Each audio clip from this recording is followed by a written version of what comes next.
दोस्त शायर है रफ़ीक चनोनी जी शायरी है।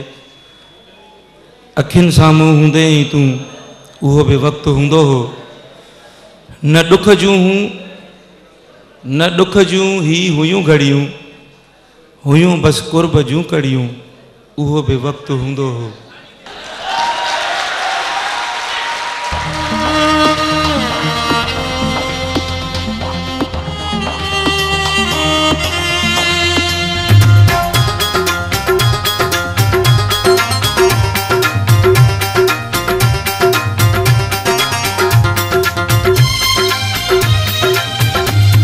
अखिन साम्हूं हूंदो है तू उहो बि वक़्तु हूंदो हो। अखिन साम्हूं हूंदो है तू उहो बि वक़्तु हूंदो हो। न दुख जूं ही हुयूं घड़ियूं, हुयूं बस कुर्ब जूं कड़ियूं, उहो बि वक़्तु हूंदो हो। अखिन साम्हूं हूंदो है तू उहो बि वक़्तु हूंदो हो। अखिन साम्हूं हूंदो है तू उहो बि वक़्तु हूंदो हो।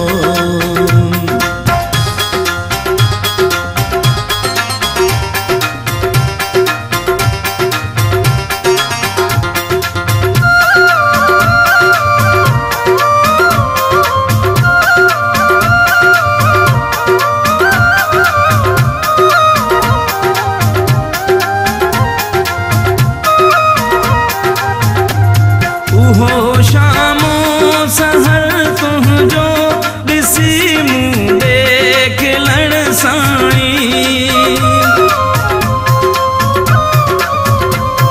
उहो शामो सहर तुंहिंजो ॾिसी मूं देखलण साईं।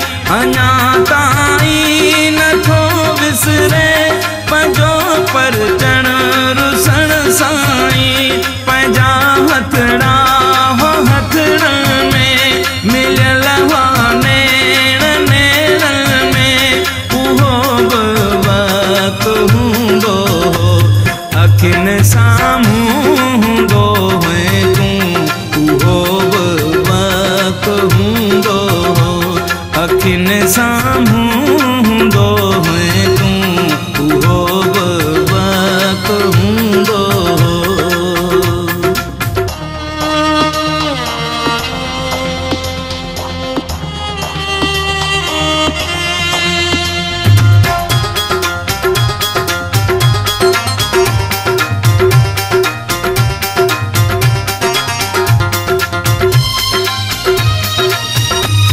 लगी कंहिंजी नज़र वई जो जुदाईअ पाण थी वियासीं। लगी कंहिंजी नज़र वई जो जुदाईअ पाण थी वियासीं। अची दर्द अजो बेरो सुखन खां ईसकी वियासीं। केॾो तूं प्यार ॾींदो है पर हिकु पल न थींदो है, उहो बि वक़्तु हूंदो हो। अखिन साम्हूं हूंदो है तू उहो बि वक़्तु हूंदो हो। अखिन साम्हूं